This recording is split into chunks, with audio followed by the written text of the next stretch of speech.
news that carries your... A Lusaka-based dog trainer has bemoaned the rise in the number of cases of brutal dog attacks on unsuspecting members of the public.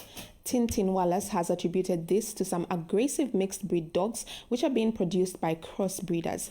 This comes in the backdrop of a recent case in Lusaka's Chalala area where some dogs allegedly mauled to death a 4-year-old boy. Here's a report. To be man's best friend, but in unfortunate circumstances, dogs tend to turn against those they are meant to protect.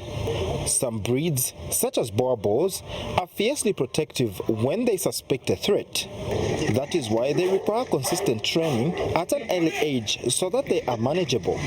Tintinwallace has been in the business of dog training for over 20 years now. I always advise to do a research if you are getting a domestic dog or a guard dog.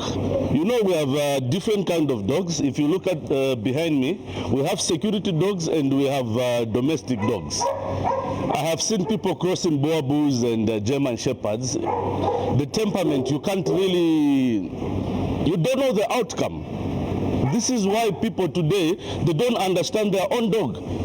You see, also these dog trainers that we have, I suggest you start training your dogs when they are young. Start them at a tender age. Allow everyone, your children, to play with these dogs. Most of these cases is where the dog has not even been socialized with the people in the house. Doesn't know the owner, only knows the one who's feeding them. Of late, cases of dogs attacking members of the public have become common, and this has been condemned by some members of the public.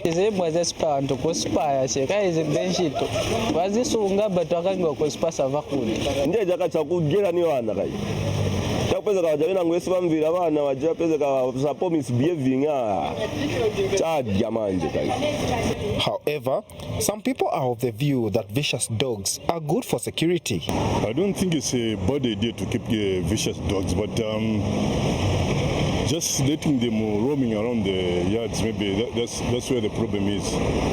Yeah, they should be locking them, then open for the dogs maybe in the evening. Last week, 2 dogs pounced on a child in Lusaka's Chalala area, biting off his genitals after they tried to grab food from him. Ephraim Chiluba, ZNBC News.